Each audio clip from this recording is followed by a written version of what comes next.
My name is Siraj is know already हमारी aptitude की classes कुछ क्योंकि एग्जाम्स की वजह से रुकी तो हमने क्या रिकॉर्डेड लेसन में कराने का प्रोग्राम किया और आज इस समय हम एसिड्स बेसिस एंड सॉल्ट का टॉपिक जो हमारा रिमेनिंग उसको डिस्कस करने वाले हैं। सो कुछ इंपॉर्टेंट पॉइंट्स हैं मेरे साथ साथ नोट करेंगे। जब आप वीडियो देखेंगे तो बहुत तरीके से आपने इसको सुनना है, देखना, समझना है। अगर कोई क्वेरी होती से रिलेटेड तो आप कैंपस में आके विजिट करके अपने जो सवाल हैं इंशाल्लाह मैं अवेलेबल होगा, अपने जवाब हासिल कर सकते हैं। But let's start the topic about acid base and salt. In general we know that हमारे पास तीन किस्म के बेसिक कंपाउंड्स होते हैं, एसिडिक नेचर के, बेसिक नेचर के या फिर न्यूट्रल लेवल के होते हैं। अब से सॉल्ट की क्लासिफिकेशन काफी ज्यादा होगी, तो सबसे बेसिक कॉन्सेप्ट शुरू करते हैं। What about acid? Let's start from the acid. So core concepts क्या कहते हैं? What about acid? Those compounds can produce H positive ions in aqueous solution। ठीक है, हम कोशिश करेंगे कि हम इतनी ही बात करें जो हमें समझनी है, बहुत डिटेल में हम नहीं जाएंगे। जो भी पॉइंट हम बात करेंगे कि हमें पता हो कि एसिड क्या है। और ये लोग कॉन्सेप्ट है आर्हेनियस का कॉन्सेप्ट है, ठीक है ना, आर्हेनियस ब्रॉन्शेगॉर्डिक, ठीक है, और लिविंगस्टन भाषा में पढ़ते हैं क्योंकि बुनियादी भाषा में पढ़ा acid can produce H for aqueous solution। दूसरा अगर हम बात करते हैं बेसिक कॉन्सेप्ट में, व्हाट अबाउट बेस? तो बेस क्या होते हैं? Can produce OH negative ions in aqueous solution। और ये दोनों कॉन्सेप्ट हमारे पास अवेलेबल होते हैं, ये आर्हेनियस के कॉन्सेप्ट हैं। अच्छा, आर्हेनियस की छोटी-छोटी आयनाइजेशन पर डिपेंड करती है, इसलिए बहुत ज्यादा इसका आयंस कंसीडर करते हैं। इसी तरीके हम बात करते हैं हमारे पास एसिड में इन जनरल में बहुत ज्यादा पढ़ा हुआ होगा, दो क्लासिफिकेशन हमारे पास आती है। एक हमारे पास आती है स्ट्रॉन्ग एसिड और एक हमारे पास आती है वीक एसिड।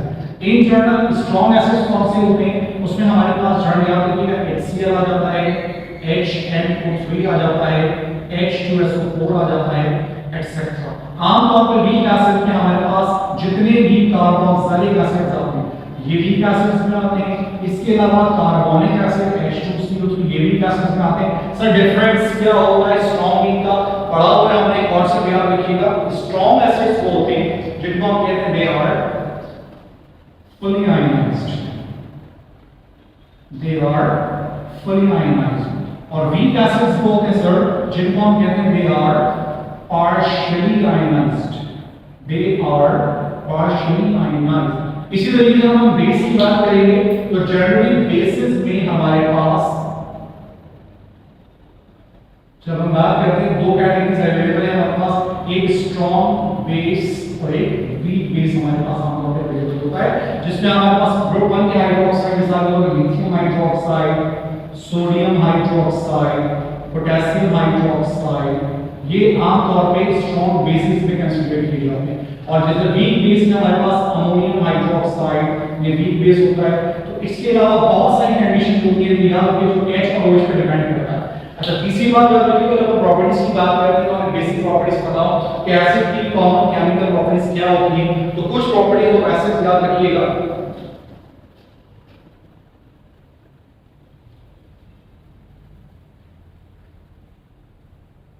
एक जर्नल याद रखिएगा।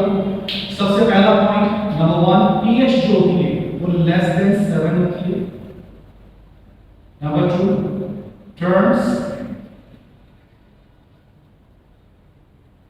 then blue litmus into red, ठीक है। थर्ड पॉइंट आमतौर पे सिट्रस होते हैं, ठीक है ना, सॉर इन टेस्ट होते हैं। कंपैरेटिव अगर बात करते हैं। नंबर 4 जनरली अगर कभी कोई एसिड जनरली मेटल से रिएक्ट करता है तो सॉल्ट के साथ अक्सर हाइड्रोजन गैस इवॉल्व होती है। नेक्स्ट, अगर कोई एसिड जनरली मेटल कार्बोनेट के साथ रिएक्ट करता है वो सॉल्ट प्रोड्यूस करता है, वाटर बनती है, साथ में कार्बन डाइऑक्साइड गैस इवॉल्व होती है, ठीक है ना। इसी तरीके से अगर कभी कोई एसिड मेटल ऑक्साइड से रिएक्ट करता है तो सॉल्ट के साथ H2O। और इसी तरीके से अगर स्टूडेंट्स राइट नाउ हमने बात बाकी की प्रॉपर्टीज के हवाले से वो एसिड प्लस मेटल कॉम्पोनेंट होंगे, तो salt plus H2O plus CO2 बनेगा, एसिड प्लस मेटल ऑक्साइड होगा, सॉल्ट प्लस वाटर बनाएगा, और acid plus metal hydroxide salt plus H2O बनेगा। जस्ट लाइक जब हम बात करते हैं प्रॉपर्टीज ऑफ बेसिस के हवाले से, तो इसी पॉइंट को थोड़ा सा हम देखेंगे। सबसे पहला पॉइंट pH का लेवल याद रखिएगा हमारे पास ग्रेटर देन 7 हो जाएगा। लिटमस का चेंज, यहां पर ब्लू लिटमस रेड में था, याद रखिएगा यहां पर रेड इनटू ब्लू में कन्वर्ट हो जाएगा। ये जो लिटमस की कलर की चेंजेस है वो आपने याद रखनी, बहुत सारे सवाल बेसिक्स में। इसके अलावा बिटर इन टेस्ट, जितने भी आपके बेसिक होते हैं वो बिटर इन टेस्ट होते हैं। अलबत्ता इक्वेशन से बड़ा जो ज्यादा क्वेश्चन इक्वेशन का जो बनता है, इक्वेशन वो यहां ज्यादा बनता है, क्योंकि कुछ इक्वेशन आपके सामने दूंगा ताकि आपको कांसेप्ट क्लियर हो जाए। अच्छा, वी नो दैट जब एसिड की हम स्ट्रेंथ को कैलकुलेट करते हैं फॉर्मूला इस्तेमाल करते हैं pH के हवाले से। तो मैं थोड़ा सा डायरेक्ट फॉर्मूला भी आपको बताऊं pH और pH का, क्या है स्ट्रांग एसिड को हम क्या इस्तेमाल करेंगे और वीक का थोड़ा फॉर्मूला में क्या चेंज आएगा। सो इसको जरा समझिएगा।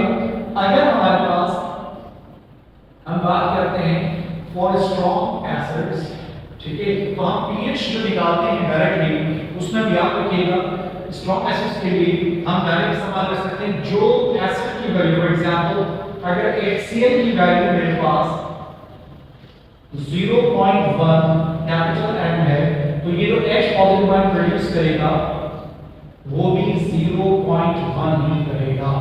Sir why? बिकॉज़ ये स्ट्रांग एसिड होता है, बट वीक एसिड में ऐसा नहीं होता। याद रखिएगा हम डायरेक्टली ये वैल्यू इस्तेमाल करेंगे और डायरेक्ट इसको हम सवाल कर सकते हैं pH के फॉर्म में। pH is equal to minus of concentration of H positive ion, और ये H पॉजिटिव की वैल्यू हमें निकाल सकते हैं, तो pH निकालेंगे माइनस ऑफ के साथ।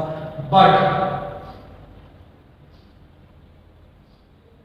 फॉर वीक एसिड्स, अगर वीक एसिड्स हमारे पास आए, सो H पॉजिटिव जिस फॉर्म से निकलता है वो मैं आपके सामने बता रहा हूं।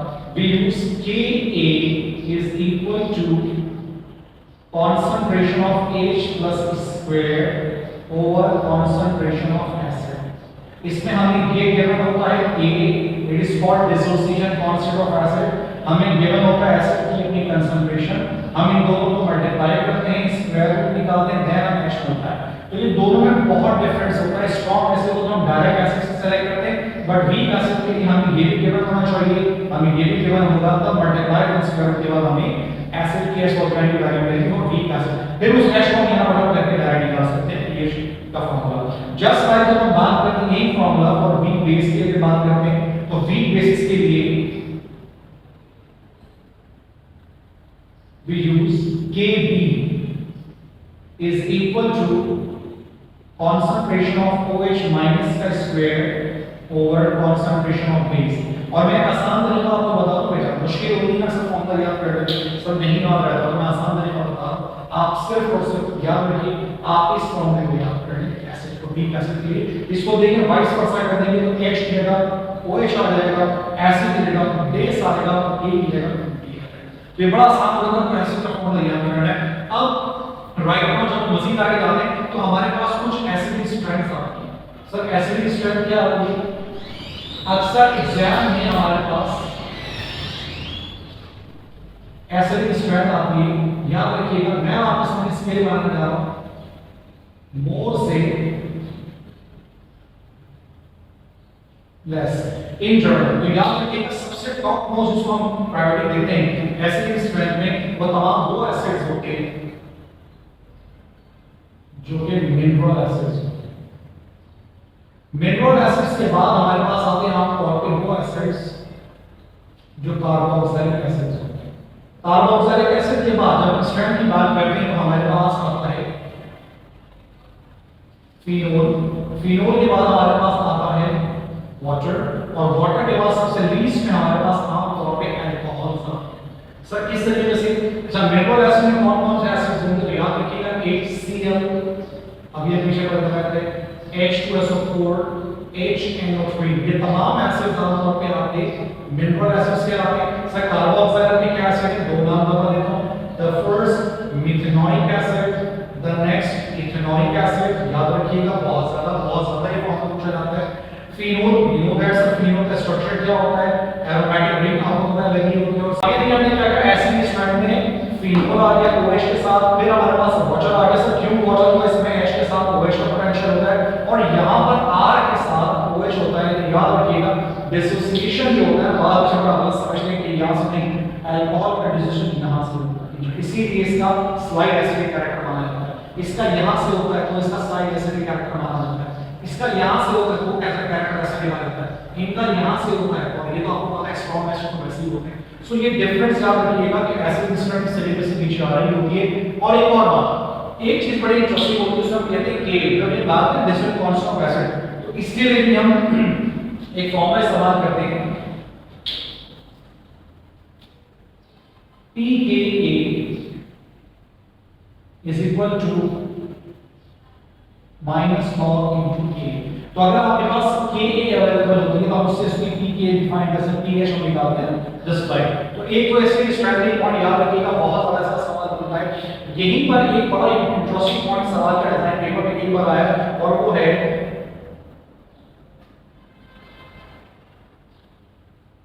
increasing acidic strength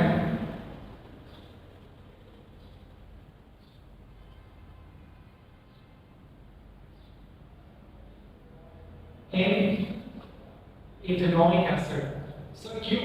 सर ये तो एक वीक एसिड होता है, अब ये हमने कहा ना ethanolic acid तो वीक एसिड है, इसका हालांकि यहाँ है, लेकिन सर अगर बात करते हैं कार्बोक्सिलिक की तो कैसे बढ़ा सकते हैं? तो स्ट्रेंथ बढ़ती है by using electron withdrawing rule, और वो मैं आपको बताता हूँ कौन सा इलेक्ट्रॉन विड्रॉइंग रूल हमारे पास आता है। अगर मैं आपके सामने सिंपल फॉर्मूला लिखता हूँ एसिडिक एसिड का, तो ये फॉर्मूला बनेगा CH3 C double bond OH। ये सिंपल एसिड, ठीक है, जो कि हमारा वीक एसिड होता है।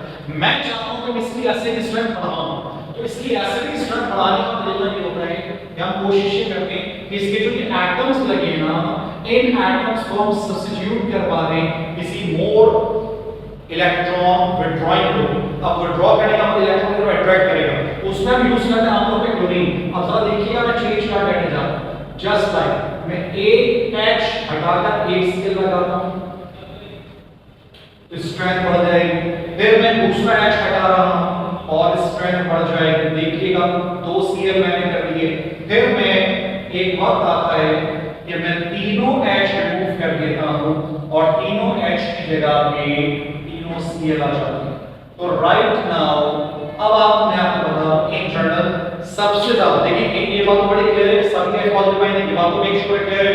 लाइक अगर हम देखें ये भी एस पॉजिटिव डिसोसिएट करेगा, ये भी डिसोसिएट करेगा, ये भी डिसोसिएट करेगा, बट ये भी करेगा, लेकिन सबसे ज्यादा एसिड स्ट्रेंथ जैसे से नीचे आ रहा है इंक्रीजिंग एसिड, तो ये आपके जैसे नीचे आ रहा है तो ये लेस है और ये मोर एसिडिक स्ट्रेंथ की तरफ चला है। तो हमने क्या किया स्टूडेंट याद रखिएगा, बेसिकली हम वीक एसिड्स जो होते हैं, हालांकि तीनों रेट में नहीं आपके सामने लिख रहा हूं, आप बात समझ जाएंगे। ये जो एसिड है इसका नाम है इथेनॉइक एसिड,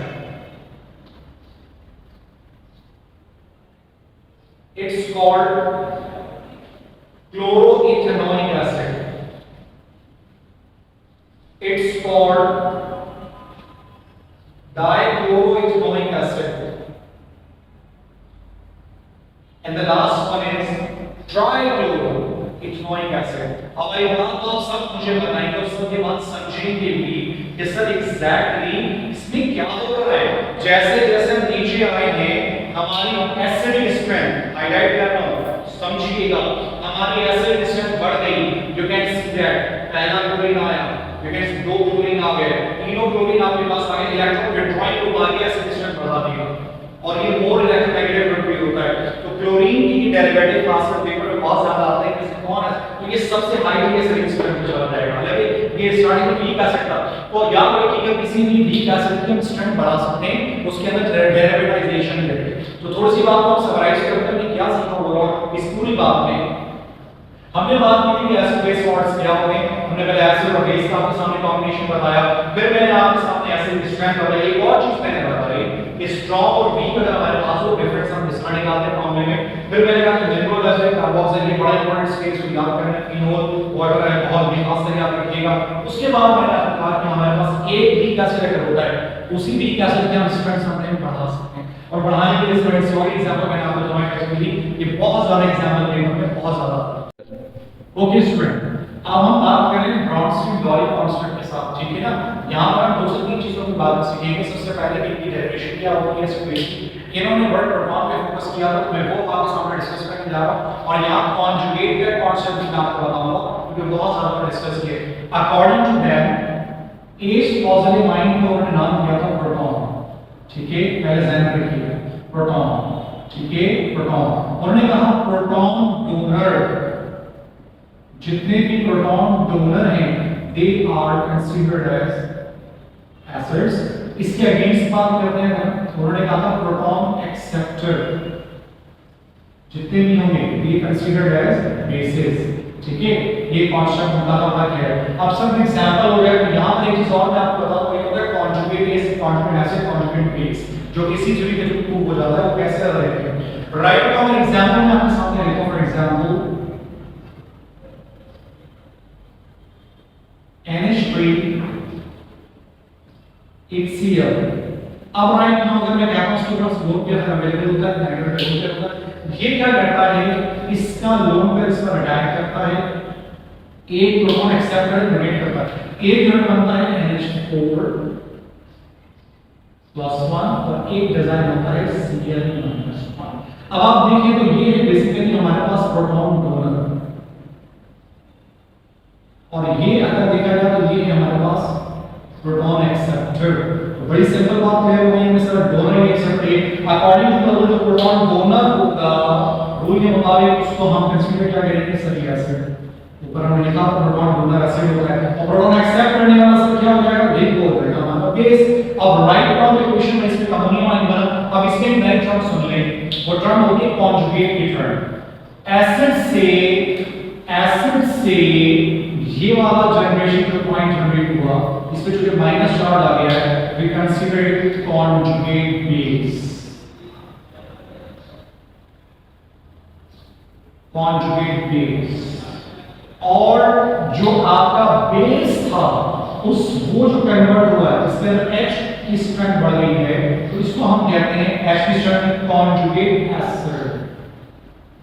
इसी तरीके से बहुत ज्यादा सवाल कभी कभी कॉन्जुगेट एसिड और बेस के हवाले से आ जाता है, तो हमें ध्यान में रखना है proton donor, proton acceptor, proton donor, proton acceptor, इसको ध्यान रखें। अब मैं इससे रिलेटेड एक एग्जांपल आपके सामने और देता हूं ताकि आपका माइंड और क्लियर हो। फॉर एग्जांपल अगर इक्वेशन ये होती, फिर आपकी राइट को आप जवाब देंगे। अगर एग्जांपल के साथ ये होती NH3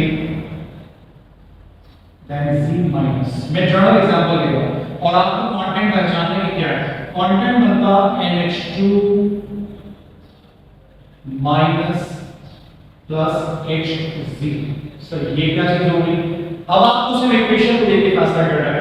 आपने ये देखना है कि H इस वक्त डोनेट किसने किया है और H एक्सेप्ट लेवल्स के मुताबिक। तो अगर हम देखें जनरली तो यहां राइट अपना हो H जो कम और उससे हो, अगर हम कंपैरिजन करते हैं, इसको इससे कंपेयर करने देंगे, इसको इससे कंपेयर कर लें और इसको इससे कंपेयर करें, आपको डिफरेंस समझ आ जाएगा। अगर आप एरो डायरेक्शन देखते हैं आपको 10 आ जाएगा। यहां पर H बढ़ रहा है, यहां H कम हो रहा है। So according to the rule जो H देगा। ओके स्टूडेंट्स, अब फर्स्ट इक्वेशन को देखते हुए आप लोगों ने करना क्या है, आप लोगों ने सेकंड इक्वेशन पे आइडेंटिफाई करना है व्हिच इज जस्ट बेस और साथ-साथ conjugate base, conjugate structure.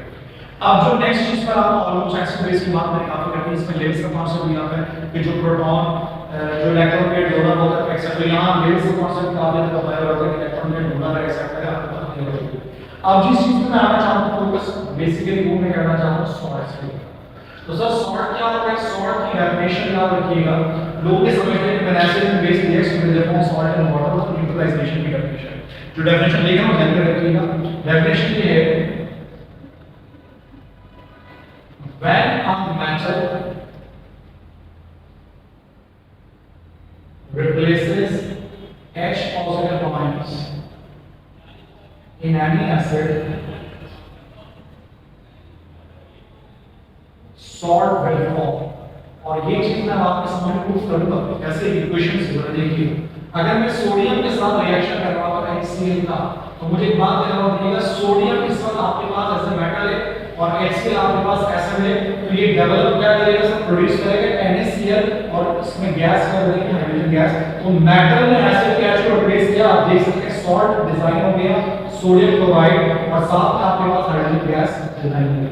Balance करना एक अलग बात है, भाप से बैलेंस करते हैं, भाप उसमें। अब एक चीज बड़ी इंटरेस्टिंग मैं आपको बताऊं कि जो सॉल्ट होता है ना हमारे पास, सॉल्ट दो किस्म का होता है। सर वो क्या दो किस्म का? कुछ सॉल्ट्स होते हैं वाटर सॉल्युबल और कुछ सॉल्ट्स होते हैं वाटर इनसॉल्युबल। हमें स्टेट सिंबल में बहुत ज्यादा प्रॉब्लम आती है, तो मैं एक चीज आपको समझा देता हूं। वाटर सॉल्युबल जो होते हैं उन सॉल्ट के साथ पानी मिलाते हैं, एक्वस लिखते हैं, और जो इनसॉल्युबल होते हैं एस की टर्मिनोलॉजी में लगाते हैं, स्टेट सिंबल्स कहलाते हैं ना। सर हमें क्या पता कौन कौन से वाटर सॉल्युबल होंगे, कौन कौन से इनसॉल्युबल होंगे? तो सुन लीजिए, बहुत आसान सी बात है। नंबर 1 मैं लिखने जा रहा हूं, सॉल्ट्स ऑफ सल्फेट्स। आमतौर पे ये तीन सॉल्ट्स याद रखिएगा, ठीक है, जो इनसॉल्युबल होता है तो लिखेंगे हम most sulphates are water soluble, ज्यादातर सॉल्युबल होते हैं एक्सेप्ट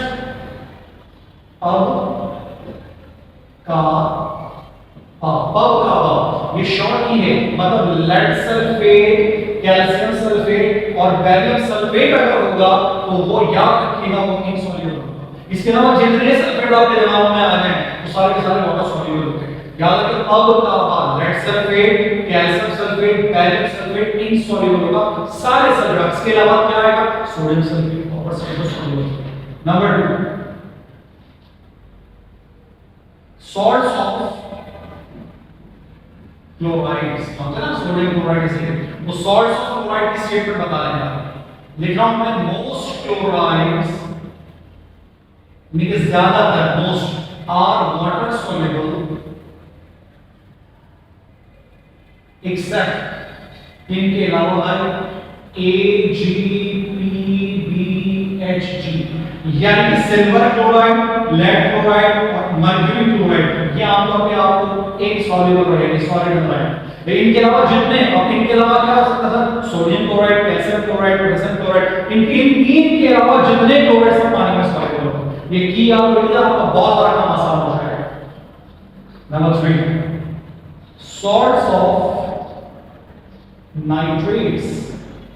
अच्छा मैं एक चीज वजाहत भी करता जाऊं, बहुत कंफ्यूज ना हो, ऐसा सल्फेट्स नाइट्रेट्स में क्या होता है? बड़ी आसान सी बात है, सल्फेट्स वो होते हैं जहां पर SO4 प्रोमिनेंट होगा, क्लोराइड्स में Cl होगा, नाइट्रेट्स में आपको N3 मिलेगा। इसमें बहुत ही आसान सी स्टेटमेंट याद रखने की जरूरत नहीं है, इसमें मोस्ट का वर्ड ही नहीं है। All nitrates are water soluble. बात all nitrates are water soluble, झगड़ा नहीं है, वो राय नहीं है, लेकिन यहां पे इनसॉल्युबिलिटी का शायद है, यहां नहीं है। बेसिक पॉइंट याद रखिएगा। अब नंबर 4 लास्ट पर आते हैं, salts of carbonates. Salts of carbonates, we know that carbonates क्या होंगे सर? जिनके साथ आमतौर पे CO2 लिखा होगा, कार्बोनेट्स। अब इसका सीक्वेंस सुन लीजिएगा ऊपर। ओके, नंबर 3 में मैंने कहा था सॉल्ट्स ऑफ नाइट्रेट्स, बात ही क्लियर हुई, all nitrates are water soluble, यहां इनसॉल्युबल होते ही नहीं। अब आते हैं salts of carbonate. Salts of carbonates में जो ये स्टेटमेंट्स इनको हम देखिए क्या लिखते हैं, मैं लिखने जा रहा हूं मोस्ट कार्बोनेट्स आर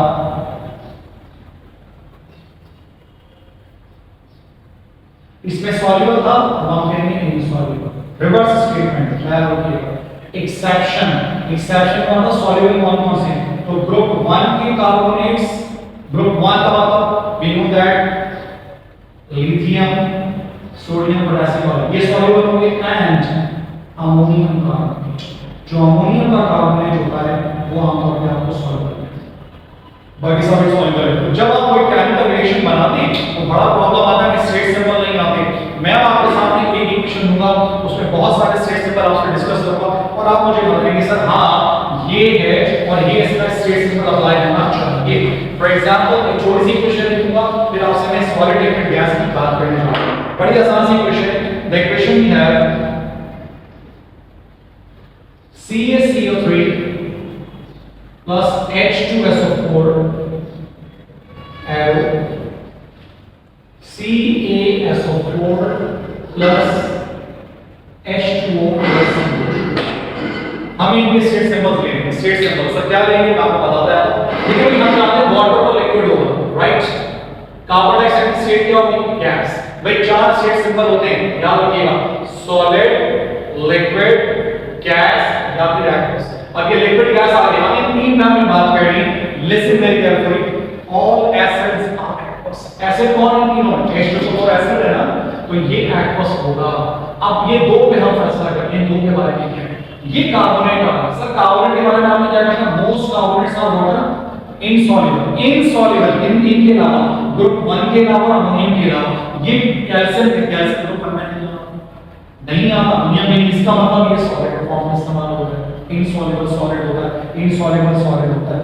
अब ये कैल्शियम सल्फेट, अब सल्फेट नहीं क्या मतलब होता है, नहीं होता। सल्फेट्स का ये है सल्फेट्स, क्या था, most sulphates are water soluble. इससे तीन के अलावा पब का बा, पब का बा का मतलब calcium sulphate, barium sulphate, that तो कैल्शियम सल्फेट अगर है ये किस फॉर्म में होगा, सॉलिड फॉर्म में होगा। अब आप मुझे बताइए, आपको स्टेट सिंबल में सॉलिड भी आ गया, लिक्विड भी आ गया, गैस और एक्वस भी, ये टोटली डिपेंड करता है कि हमने सॉल्युबल और इनसॉल्युबल का चार्ट का प्रभाव तो ये बात कर रहा था। सो एसिड, बेसिस एंड सॉल्ट्स में ये बेसिक चीजें हैं जो आपने माइंड में रखनी है। सबसे पहले एसिड का आइडेंटिटी कॉन्सेप्ट मैंने कॉल किया था, फिर बेस का मैंने आपको बताया था कि क्या होता है, फिर मैंने लेविस या ब्रॉन्शियोनी का कॉन्सेप्ट बताया, कॉन्जुगेट का कॉन्सेप्ट दिया, पीके का कॉन्सेप्ट आपको बताया, ये आपने देखना है। स्ट्रॉन्ग और वीक एसिड के अंदर H पॉजिटिव आयन को कैसे डिसोसिएट करके फाइंड करते हैं, वीक का फॉर्मूला अलग होता है। फिर इस इंक्रीजिंग स्ट्रेंथ मैंने क्या डिस्कस की थी, वो आप रिकॉल देखिएगा, उसमें मैंने कहा सबसे टॉप पे मिनरल एसिड्स आते हैं, फिर उसके बाद कार्बोक्सिलिक एंड सो ऑन नीचे लगाकर बात अल्फा में जाती है एसिडिक स्ट्रेंथ। उसके बाद मैंने कार्बोक्सिलिक की डेरिवेटिवेशन बताई थी, और फिर मैंने आपके सामने ब्रॉन्शियोनी कॉन्सेप्ट को लेते हुए थोड़ा सा सॉल्ट में आया और सॉल्ट की मैंने क्लासिफिकेशन आपको बता दी। अगर एग्जाम में आपके पास सवाल आता है कि बताइए स्टेट सिंबल में कौन क्या होगा, तो ये चीजें आपको याद हो। इस तरीके से जो H कम करेगा, जो H ज्यादा करेगा, उसके मुताबिक एसिड और बेस के कॉन्सेप्ट को लेके चलना होगा। इस लेक्चर को देखिए, सुनिए, समझिएगा। कोई भी अगर आपका क्वेश्चन होता है तो आप टेक्सन यानी कैंपस में आके विजिट कर सकते हैं, पर कॉल करके टाइम ले लीजिए, ताकि इंशाअल्लाह मजीद टॉपिक्स और भी हम वीडियोस बना के आपसे शेयर करते रहेंगे और अपनी राय जरूर दीजिएगा कि आपका लेक्चर कैसा लगा। सो आज के लिए इतना ही, इंशाअल्लाह नेक्स्ट में इसको फॉलो करेंगे। अल्लाह हाफ़िज़।